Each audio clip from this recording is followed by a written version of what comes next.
Hello everyone, welcome back to Xylem Learning. It's me Jamshad. John Berryman വളരെ അടിപൊളിയായിട്ടുള്ള ഒരു പോമാണ് the ball പോം. വളരെ സൈക്കോളജിക്കൽ ആയിട്ടുള്ള വളരെയധികം തീമുകൾ ഉൾക്കൊള്ളുന്ന ഒരു പോമാണ്. ഈ പോമും അതുപോലെ തന്നെ ഇതിന്റെ സമ്മറിയും കൂടാതെ ഇതിന്റെ പോയറ്റിക് ഡിവൈസസ് ഒറ്റ വീഡിയോയിൽ പഠിച്ചാലോ? സെറ്റ് ആണോ? Okay, then we are getting to the chapter. നോക്കാം കണ്ടോളൂ. ദ ബോൾ പോം. അതിന്റെ ഒരു ഇൻട്രൊഡക്ഷൻ കൊടുത്തിട്ടുണ്ട്. A boy loses a ball. ഒരു ചെക്കൻ ഒരു ബോൾ അങ്ങോട്ട് മിസ് ചെയ്യുന്നു. അത്രേ സംഭവമുള്ളൂ. പക്ഷേ വളരെ ഇൻ ഡെപ്ത് മീനിങ് ഉണ്ട്. Is very upset. ചെക്കൻ ഭയങ്കര അപ്സെറ്റ് ആവുന്നു. A ball doesn't cost much nor is it difficult to buy another ball. വേറൊരു ബോൾ വാങ്ങാൻ അത്ര വലിയ ഡിഫിക്കൽട്ട് ഒന്നുമില്ല, അതിന് വലിയ വിലയൊന്നുമില്ല, 10 രൂപ വേറെ ബോൾ കിട്ടും. But why then the boy is so upset? എന്നാലും എന്തായിരിക്കും പോയി അത്രയും അപ്സെറ്റ് ആവുന്നത്? Read the poem to see what the poet think he has lost, has been lost. ഓൻ എന്താണ് നഷ്ടപ്പെട്ടത്? ശരിക്കും ബോൾ തന്നെയാണ് നഷ്ടപ്പെട്ടത് എന്നുള്ളതൊക്കെ നമുക്ക് നോക്കാം. Okay, and what the boy has to learn from experience of losing something. എന്തെങ്കിലും ഒരു കാര്യം നഷ്ടപ്പെടുന്ന സമയത്ത് അവൻ എന്തോ ഒന്ന് എക്സ്പീരിയൻസ് ചെയ്യാനുണ്ട്. അതെന്താണെന്നൊക്കെ ഈ ഒരു പോം കണ്ടാൽ നമുക്ക് മനസ്സിലാകും. നമ്മുടെ ബോയ് മാത്രമല്ല, നമ്മളൊക്കെ നഷ്ടപ്പെടും. നമ്മുടെ കുട്ടിക്കാലത്തൊക്കെ നമ്മളുടെയും വളരെ ഇമ്പോർട്ടന്റ്, വളരെ ഏറ്റവും പ്രിയപ്പെട്ട ഒരു ടോയ് നിങ്ങൾക്ക് ഉണ്ടാവില്ലോ. അതൊന്ന് ആലോചിച്ച് നോക്കിയാൽ, അത് നഷ്ടപ്പെട്ട് കഴിഞ്ഞാൽ, ആ ഒരു ടോയ് നഷ്ടപ്പെട്ട് കഴിഞ്ഞാൽ വേറൊന്ന് റീപ്ലേസ് ചെയ്യാൻ പറ്റുമോ? അതുപോലെ ഭയങ്കര ഒരു അടിപൊളി ചാപ്റ്റർ ആണ്. നോക്കാം. What is the boy now who has lost his ball? എന്താ ബോയിന്റെ കഥ അല്ലേ? who has lost his ball? അവന്റെ ബോൾ നഷ്ടപ്പെട്ടു. what is he to do? I saw it go. എന്താ ഇനിയിപ്പോ അവൻ ചെയ്യാ? എന്താ ഇനിയിപ്പോ അവൻ ചെയ്യാ? I saw it go merrily bouncing down the street. ആ സ്ട്രീറ്റിലൂടെ ഇങ്ങനെ തുള്ളി ബൗൺസ് ചെയ്ത് പോകുന്നത് ഞാൻ കണ്ടിട്ടുണ്ട്. And then merrily over there it is in the water. അങ്ങനെ അവസാനം വെള്ളത്തിലേക്ക് വീഴുന്നതൊക്കെ കണ്ടിട്ടുണ്ട്. ചെങ്ങ എങ്ങനെ നോക്കി നിൽക്കുക? ഏതായാലും നോക്കാം. അതിലൊരു പാഠമുണ്ട്. No use to say, oh there are other balls. നമുക്ക് പറയുന്നതിൽ കാര്യമില്ല. വേറെ ബോൾ വാങ്ങാലോ എന്ന് പറയുന്നതിൽ കാര്യമില്ല. അത് അവിടെ കാര്യമില്ല.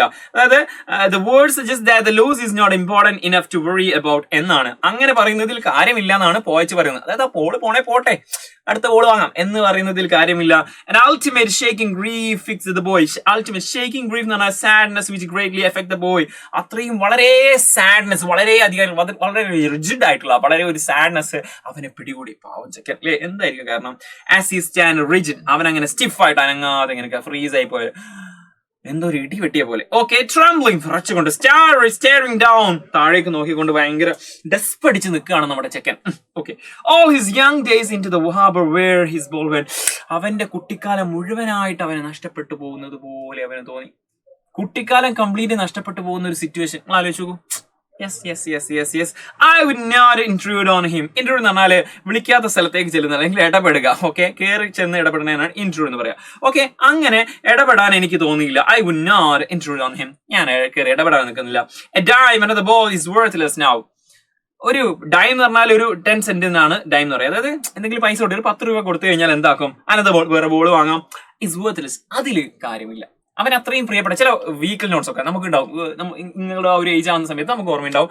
ചില വീക്കിൾസിനോടൊക്കെ നമ്മുടെ വീട്ടിലുള്ള ആ ഒരു കാറായാലും ബൈക്കായാലും ചിലപ്പോൾ സൈക്കിൾ ആണെങ്കിലും നമുക്ക് എന്താവും, അതിനൊരു ഭയങ്കര ഒരു അഫെക്ഷൻ ഉണ്ടാവും. പെറ്റാണെങ്കിലും അതിന് പകരം വേറൊന്ന് വാങ്ങാൻ കിട്ടും. ഇറ്റ്സ് ഓക്കെ, ബട്ട് അതിനൊരു അറ്റാച്ച്മെന്റ് ഉണ്ടല്ലോ, അത് നഷ്ടപ്പെടും. സോ വേറൊന്ന് വാങ്ങാന്നുള്ളത് ഇറ്റ്സ് നോട്ട് എ സൊല്യൂഷൻ എന്നാ പറയുന്നത്. നമുക്ക് now he sense his first responsibility in A world of positions. ഈ പൊസിഷൻസിന്റെ ഈ ഒരു വേൾഡിൽ ആദ്യത്തെ റെസ്പോൺസിബിലിറ്റി അവൻ മനസ്സിലാക്കുന്നു. അവന്റെ ഉത്തരവാദിത്വം എന്താണ്? People will take balls will be lost always. Little boy, കുഞ്ഞിമോനെ, ലിറ്റിൽ ബോയ്. ഓക്കെ കുട്ടി, നീ മനസ്സിലാക്കണം എന്താണ് ലോകം അല്ലെങ്കിൽ ജനങ്ങൾ നിന്നിൽ നിന്ന് നിന്റെ ബോളുകൾ എടുക്കും എന്ന് പറഞ്ഞു കഴിഞ്ഞാൽ നിന്റെ പല സംഭവങ്ങളും ലോകം ഇന്ന് പിടിച്ചു വാങ്ങും. But be patient, that you guys are experiencing എന്ന് ലാസ്റ്റ് പറയുന്നുണ്ട്. No one buys a ball back. ആരും ബോൾ തിരിച്ചു തരില്ല. നിനക്ക് പലതും നഷ്ടപ്പെടാനുണ്ട് ഈ ഒരു ലോകത്ത്. The world is such a whatever. Okay, money is external.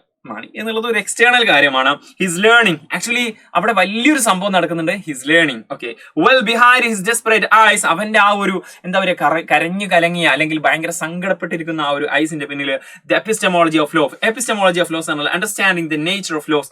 നഷ്ടപ്പെടുക എന്നുള്ള ഒരു സംഭവം അവൻ മനസ്സിലാക്കാണ്. നഷ്ടം. ഓക്കെ, എപ്പോഴും വിജയം കിട്ടുന്ന ഒരാൾക്ക് പെട്ടെന്നൊരു നഷ്ടം കിട്ടുന്ന സമയത്ത് ഭയങ്കര താങ്ങാൻ കഴിയില്ല. സോ നഷ്ടങ്ങൾ ഉണ്ടായാലേ വിജയത്തിന് മാധുര്യം ഉണ്ടാവുള്ളൂ. അത് ആരോ പറഞ്ഞ കേട്ടോ, എനിക്ക് ഓർമ്മയില്ലായിരുന്നു. Okay, how to stand up knowing what every man must one day know. എങ്ങനെ ഒരു ലോസ് ഉണ്ടായാൽ, ഒരു ലവർ തേച്ചൊട്ടിച്ച് പോയി കഴിഞ്ഞാൽ എങ്ങനെ അവർ സ്റ്റേണായി നിൽക്കണം എന്ന് അവൻ പഠിക്കുകയാണ്. അതുപോലെ അവൻ എന്തെങ്കിലും നഷ്ടപ്പെട്ട് കഴിഞ്ഞാൽ അവന് എങ്ങനെ അതിനെന്താക്കണം, ഭയങ്കര കോൺഫിഡൻറ്റോട് കൂടിയിട്ട് ഭയങ്കര എന്താ പോസിറ്റീവായിട്ട് എങ്ങനെ നിലനിൽക്കണം എന്നുള്ള ഒരു സംഭവം പഠിക്കുകയാണ്. And most no many days how to stand up. മിക്ക ആൾക്കാരും ധാരാളം വർഷങ്ങൾ എടുക്കും, അല്ലെങ്കിൽ ധാരാളം ദിവസങ്ങൾ എടുക്കും അത് പഠിക്കാൻ വേണ്ടിയിട്ട് അല്ലേ. ധാരാളം ആത്മഹത്യകളൊക്കെ വരുന്നുണ്ട്, ഇങ്ങനത്തെ ചെറിയ ചെറിയ ഇഷ്യൂ ഉണ്ടാകുന്നു, അത് താങ്ങാൻ കഴിയാതെ സൂയിസൈഡ് ചെയ്യുന്നത്, സൂയിസൈഡിന്റെ ആ ഒരു റേഷ്യോ ഒക്കെ കൂടി വരുന്ന നാടാണ് നമ്മുടെ. ഏതായാലും അതിൽ നിന്നൊക്കെ അവൻ പാഠം പഠിക്കുകയാണ്. ബൈ ലൂസിങ് എ ബോൾ, ഒരു ബോൾ നഷ്ടപ്പെടുന്ന ഉള്ള സംഭവം, പക്ഷേ he's learning, he's experiencing. So നമ്മുടെ കുട്ടികൾക്ക് അല്ലെങ്കിൽ നമ്മുടെ കൂടെയുള്ള ആൾക്കാർക്കും they have to lose something. അവർ പറയുന്ന സമയത്തേക്ക് എന്ത് വാങ്ങിക്കൊടുക്കുക എന്നുള്ളത് ദാറ്റ്സ് നോട്ട് എന്താ പറയാ, അതൊരു സൊല്യൂഷൻ അല്ല. ഓക്കെ, ഏതായാലും നമുക്ക് നോക്കാം. ഓക്കെ, അതിന്റെ സമ്മറി കൂടി പറഞ്ഞിട്ട് അതിന്റെ പോയിറ്റിക് ഡിവൈസ് പറഞ്ഞിട്ട് വൈൻഡ് അപ്പ് ചെയ്യാം. Okay, summary of the ball poem. John Berryman is beautifully describing a boy who has lost his ball. ഒരു ചെക്കന്റെ ബോൾ നഷ്ടപ്പെട്ടതേ ജോൺ ബെറിമാൻ അടിപൊളിയായിട്ട് പറയുന്നുണ്ടെന്ന് പറയുന്നത്. He gave a lesson that is full of wisdom. Through the loss of everyone must learn to bear the pain associated with the loss. ഒരു ball നഷ്ടപ്പെടുന്നതിലൂടെ എല്ലാവരും പഠിക്കണം എന്ത്, associate with loss, നഷ്ടത്തിന്റെ വേദന എല്ലാവരും പഠിക്കണമെന്നാണ് നമ്മുടെ ബെറിമാൻ പറയുന്നത്. The poet assumes a boy who is playing with the ball. ഇവിടെ നമ്മുടെ പോയിറ്റ് പറയുന്നത് വെച്ചാൽ ഒരു ചെക്കൻ ബോൾ വേണ്ടി കളിക്കുകയായിരുന്നു. Okay, once the ball bounces out of his control and consequently falls into the water. അങ്ങനെ അവന്റെ കയ്യിൽ നിന്ന് ബോൾ എന്താക്കുന്നു, നഷ്ടപ്പെടുന്നു, വെള്ളത്തിലേക്ക് വീഴുന്നു. The boy became sad. ചെക്കന് വിഷമായി, ചെക്കന് ഡെസ്പായി. Okay, the poet feels that no other ball will be sufficient to lessen his sadness. അവന്റെ ദുഃഖം കുറയ്ക്കാൻ വേറൊരു ബോൾ വാങ്ങിക്കൊടുത്താൽ ചിലപ്പോൾ നടക്കൂല അല്ലേ.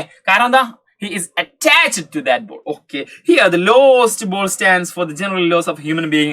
നമ്മുടെ മനുഷ്യന്റെ എല്ലാ തരത്തിലുള്ള നഷ്ടങ്ങളും ഇവിടെ എന്താക്കാൻ പറ്റും, connected to that ball. ആ ബോളിന് ഉദ്ദേശം എന്താണ്, എല്ലാ നഷ്ടങ്ങളും, എന്ത് നഷ്ടങ്ങളും നമുക്ക് ആ ബോളിൽ കൂടെ. അത് മാത്രമാണെങ്കിൽ ആ ഒരു കുട്ടിയുടെ കുട്ടിക്കാലം വേണമെങ്കിൽ, നമ്മൾ ചൈൽഡ്ഹുഡ് വേണമെങ്കിൽ എന്താക്കാം, കണക്ട് ചെയ്യാം. അവന്റെ കുട്ടിക്കാലം നഷ്ടപ്പെട്ടു പോയി, നമ്മുടെയും കുട്ടിക്കാലം നഷ്ടപ്പെട്ടു പോയിക്കൊണ്ടിരിക്കുകയാണ് അല്ലേ.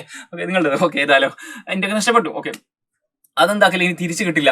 അതിനെ പറ്റിയിട്ട് ഇനി എന്താണ് ഡെസ്പായിട്ട് കാര്യം ഉണ്ടോ? ഇല്ല, പോയത് പോയി. Okay, we can welcome the next gen. Okay, ഏതായാലും നമുക്ക് നോക്കാം, കഴിഞ്ഞില്ല. The losses may be the loss of personal possession. ചിലപ്പോൾ നമുക്ക് ഏറ്റവും പ്രിയപ്പെട്ട സാധനമായിരിക്കും എന്താവുക, നഷ്ടപ്പെട്ടുണ്ടാവുക. Or the death of some near and dear one. നമുക്ക് ഏറ്റവും ഇഷ്ടപ്പെട്ട ആൾക്കാരായിരിക്കും, അവരുടെ മരണമായിരിക്കും, അവരായിരിക്കും നമ്മുടെ ജീവിതം നഷ്ടപ്പെടുക. Due to the separation from the beloved one. Separation കൊണ്ട് ചില ആൾക്കാർ, നമുക്ക് ഇഷ്ടപ്പെട്ട ആൾക്കാർ എന്താക്കും, നമ്മൾ സെപ്പറേറ്റ് ആവും അല്ലേ, ഡൈവേഴ്സ് ആവുന്ന സിറ്റുവേഷൻ ഒക്കെ ഉണ്ട്. ഏത് പറഞ്ഞ തേപ്പ്. As long as there is a life, everyone has to bear many type of losses. ജീവിതം എത്ര കാലത്തോളം ഉണ്ടോ അപ്പോഴൊക്കെ നമുക്ക് എന്താക്കണം, ലോസസ് ഉണ്ടായിക്കൊണ്ടേയിരിക്കും. നഷ്ടപ്പെടലുകൾ ധാരാളം ഉണ്ടാകും. അത് സമയമാണെങ്കിലും ജീവിതത്തിലുള്ള പല അനുഭവങ്ങളാണെങ്കിലും എന്തായാലും. Therefore we need to learn the way for bearing those losses. ആ ഒരു നഷ്ടങ്ങളൊക്കെ സഹിക്കാനുള്ള ആ ഒരു ശേഷി നമ്മൾ എന്താക്കണം, പഠിക്കണം. അത് എന്താക്കണം, നമ്മൾ ബിയർ ചെയ്യാനുള്ള, അത് വഹിക്കാനുള്ള ഒരു ശേഷി നമ്മൾ പഠിക്കണം എന്നാണ് ഇതിലൂടെ പറയുന്നത്. ഇത് മാത്രമല്ല, കഴിഞ്ഞില്ല, കണ്ടോ അതിന്റെ കൺക്ലൂഷൻ ഓഫ് ദ ബോൾ പോം പറയുന്നുണ്ട്. This poem successfully describes how we may feel to lose something that we love. നമ്മൾ ഏറ്റവും ഇഷ്ടപ്പെടുന്ന ഒരു കാര്യം നഷ്ടപ്പെടുമ്പോൾ ഉണ്ടാകുന്ന ആ ഒരു വേദന. ഓക്കെ, അത് നമ്മൾ വളരെ സക്സസ്ഫുൾ ആയിട്ട് ഡിസ്ക്രൈബ് ചെയ്യുന്നുണ്ട്, ആ ഒരു ഫീൽ പറയുന്നുണ്ട്. And grow up eventually without it. അതില്ലാതെ നമ്മൾ വളരുന്നതും എങ്ങനെയാണെന്നൊക്കെ നമ്മൾ എന്താക്കുന്നുണ്ട്, ഇതിൽ ഡിസ്ക്രൈബ് ചെയ്യുന്നുണ്ട്. ഇതാണ് ഇതിലെ മെയിൻ പോയിന്റ്. സോ നമുക്ക് എന്തെങ്കിലും ഒരു കാര്യം, എന്റെ ഒരു വാച്ച് നഷ്ടപ്പെട്ടാൽ, വാച്ച് ഇല്ലാതെ എനിക്ക് നിൽക്കാൻ കഴിയാത്ത സിറ്റുവേഷൻ ഉണ്ടാവാൻ പാടില്ല. ഓക്കെ, അതെന്താക്കണം, സഹിച്ച് നിൽക്കണം. ഓക്കെ, ഇതോടുകൂടി നമ്മൾ ചാപ്റ്റർ കഴിഞ്ഞു. ഇതിന്റെ പോയറ്റിക് ഡിവൈസസിലേക്കാണ് കിടക്കുന്നത്. സെറ്റ് ആണല്ലോടാ. ഓക്കെ, കണ്ടോ, ഇതിൽ ഇതൊരു ബ്ലാങ്ക് വേഴ്സ് ആണ്. ഇതിന് എന്താ അൺറൈംഡ് അയാംബിക് പെന്റാമീറ്റർ ആണ്. അത് സ്പെസിഫിക് സ്ട്രക്ചർ കാര്യങ്ങളും ഇല്ല. ഓക്കെ, അതിന്റെ പോം കണ്ടാൽ തന്നെ അറിയാം. ഉണ്ടോ, ചില വരികൾ വലുത്, ചെറുത് ബ്ലാങ്ക് വേർഡ്സ് ആണ്. ഓക്കെ, ഫ്രീ വേർഡ്സ് ഒക്കെ പറയുമ്പോൾ സിംബോളിസം എന്ന് പറഞ്ഞാൽ ചില വേർഡുകൾ, ആ വേർഡുകൾ കൊണ്ട് ഉദ്ദേശിച്ച് നമ്മൾ നേരത്തെ പറഞ്ഞല്ലോ, ആ ഒരു ബോൾ കൊണ്ട് ഉദ്ദേശിച്ച് ചിലപ്പോൾ കുട്ടിക്കാലമാവാം. ഓക്കെ, അതുപോലെയാണ്. Yes, the ball symbolise the boys young and Innocent days. ആ ബോൾ കൊണ്ട് ഉദ്ദേശിച്ചത് അവന്റെ ആ ഒരു ഇന്നസെന്റ് ഡേയ്സ് ആണ്, അല്ലെങ്കിൽ ആ ബോയിന്റെ യങ് കാലഘട്ടമാണ്. ഓക്കെ, ഇനി റിപ്പീറ്റേഷൻ വന്നിട്ടുണ്ട്. വാട്ട് ബോൾസ് ഇതിൽ റിപ്പീറ്റഡ് ആയിട്ട് വന്നിട്ടുണ്ട്. അല്ലിട്രേഷൻ വന്നിട്ടുണ്ട്. അല്ലിട്രേഷൻ എന്ന് പറഞ്ഞാൽ വവൽ സൗണ്ട് അല്ലാത്ത സൗണ്ടുകൾ ഉണ്ടല്ലോ, വവൽ സൗണ്ട് അല്ലാത്ത സൗണ്ടുകളാണ് consonant sound. Okay, consonant sound same ലൈനിൽ തന്നെ റിപ്പീറ്റഡ് ആയി വന്നിട്ടുണ്ടെങ്കിൽ that's called alliteration. What? Wawa sound is repeating. Ball. Baba sound is repeating. Ba is a ball back. Repeated വന്നോ, അതിനാണ് കോൺസണന്റ് സൗണ്ട് എന്ന് പറയുന്നത് മക്കളെ. സെറ്റ് അല്ലേടാ? അപ്പോൾ ഇതോടുകൂടി നമ്മൾ ഈ ചാപ്റ്റർ കഴിഞ്ഞിട്ടുണ്ട്. സോ ഇതുപോലത്തെ ധാരാളം വീഡിയോസിന് വേണ്ടിയിട്ട് സബ്സ്ക്രൈബ് ചെയ്യാൻ മറന്നു പോരുത്. മാത്രമല്ല ഇതിന്റെ വാട്സ്ആപ്പ് കമ്മ്യൂണിറ്റി ലിങ്ക് ഉണ്ട്, നിങ്ങൾ ഒരു വാട്സ്ആപ്പ് ഗ്രൂപ്പിലേക്ക് ആഡ് ആവും. അത് കമന്റ് ബോക്സിൽ പിൻ ചെയ്ത് വെച്ചിട്ടുണ്ട്. ഡെഫിനറ്റ്ലി നമ്മുടെ എടുക്കുന്ന ലൈവ് സെഷന്റെ ഒക്കെ സ്ലൈഡുകൾ നിങ്ങൾക്ക് പേഴ്സണൽ ആയിട്ട് വാട്സ്ആപ്പിലേക്ക് അയച്ചിരുന്നതാണ്. മാത്രമല്ല നിങ്ങൾ ഈ ക്ലാസിനെ പറ്റിയുള്ള അഭിപ്രായങ്ങൾ ഉറപ്പായിട്ട് കമന്റ് ബോക്സിൽ അറിയിക്കുക. അത് മാത്രമല്ല വാട്ട് യു വാണ്ട് നെക്സ്റ്റ് എന്താണ് നിങ്ങൾക്ക് വേണ്ടതെന്നും ജസ്റ്റ് കമന്റ് ബോക്സിൽ അറിയിക്കുക. Let's see in another class with another session. Until then, it's bye. Thank you.